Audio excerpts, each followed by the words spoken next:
আসসালামু আলাইকুম উদ্যোক্তা ভাই বোনেরা, আপনাদের যাদের হাঁস মুরগি পালন করেন কিন্তু হাঁস মুরগি ঠিকমতো খাবার খেতে চায় না, খাদ্য অরুচি, তাদের জন্য আজকে ভিডিওটা। যদি খাদ্য অরুচি হয়ে থাকে তাহলে আপনারা একটা ভিটামিন প্রয়োগ করতে পারেন। ইনশাআল্লাহ এক সপ্তাহ প্রয়োগ করার পরেই আপনার হাঁস মুরগি খাদ্য রুচি ফিরে আসবে এবং তারা যে পরিমাণ খাবার খাবে তার চেয়েও প্রায় দ্বিগুণ পরিমাণ খাবার খাবে। দেখেন, একটা হলো এটা হলো যে ভিটালামিনো, এটা হলো আপনার একপি কোম্পানির ওষুধ। এই ওষুধটা আপনারা প্রয়োগ করতে পারেন। এইটা প্রয়োগ করলে ইনশাআল্লাহ আপনার হাঁস বা মুরগি আপনার খাদ্য রুচি বাড়বে। এটা ছাড়া আরও আছে আপনার রেনাটা কোম্পানির রেনাটা প্লাস আছে, অন্য অন্য কোম্পানির বিভিন্ন মাল্টিভিটামিন আছে, আপনার ভিটামিন আছে, আপনারা প্রয়োগ করতে পারেন।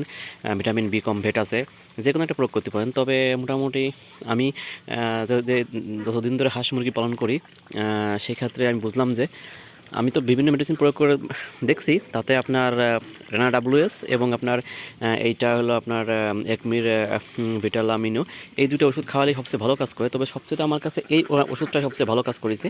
এই ওষুধটাই হলো আপনার খাওয়ালে মোটামুটি হাঁস মুরগির আপনার রুচি ফিরে আসে।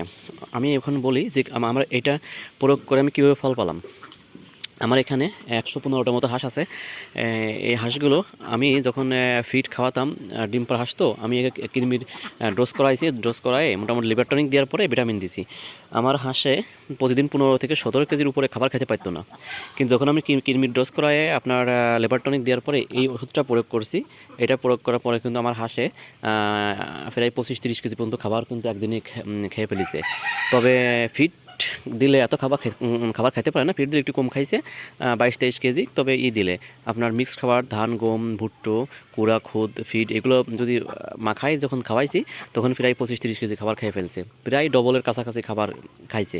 তাহলে বোঝেন যে আমার যে খাবার, যে হাঁসগুলো 115টা হাঁসে যে আমার যেখানে 15 থেকে 17 কেজি খাবার একদিনে খাইতে পারতো না, সারাদিন দিয়ে রাখতাম, সেই হাঁসগুলোই আমার প্রায় 22-23 কেজি খাবার খেয়ে ফেলছে ফিড। আর যদি মাখা খাবার দিই তাহলে প্রায় 30 কেজি খাবার খেয়ে ফেলছে।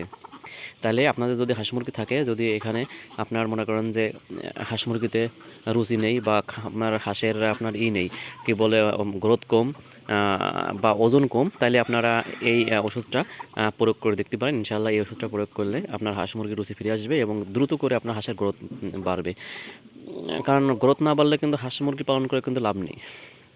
আমার হাঁসগুলো দেখছেন, আল্লাহর রহমতে, আপনার দোয়া আর উপরওয়ালার রহমতে আমার হাঁসগুলো কিন্তু গ্রোথ মোটামুটি ভালো। একজন দেখতে এসে আমার হাঁসগুলো বলছে, ভাই এত চীন হাঁসের মতো। আমি বলছি কীভাবে? বলে চীন হাঁসও তো আপনার এত বড় হয় না, আল্লাহর রহমতে আপনার হাঁস যে বড় হয়েছে। তা আমি বললাম যে ভাই, হাঁসকে সঠিক ট্রিটমেন্ট, সঠিক যত্ন এবং অর্থাৎ খামার ব্যবস্থাপনা সঠিক রকম করলে হাঁসও বাড়বে, ডিমও আপনার ইনশাল্লাহ সবসময় 90-95% ডিম থাকবে। যাই হোক, আমার এই খামারে কিন্তু প্রতিদিন 90-95% ডিম আমি ইনশাল্লাহ পাচ্ছি। আর একটা বিষয় হলো যে আমার হাঁসের খামারে কিন্তু গ্রোথ তো ভালো, আল্লাহর রহমতে রোগ ব্যাধিও কিন্তু কম। সঠিক ব্যবস্থাপনা এবং খাদ্য খাবার ঠিকমতো রাখতে পারলে হাঁস পালনের মতো এত লাভজনক কোনো ব্যবসা নেই। আপনি গরু, ছাগল, হাঁস, মুরগি যাই পালন না কেন, হাঁসে সবচেয়ে একটা লাভজনক ব্যবসা, যদি আপনি সঠিক ব্যবস্থাপনার মাধ্যমে খামারটা পরিচালনা করতে পারেন। আর সঠিক ব্যবস্থাপনার মাধ্যমে খামার পরিচালনা করে রাখতে পারলে আপনারা কিন্তু হাঁসে লস আর লস।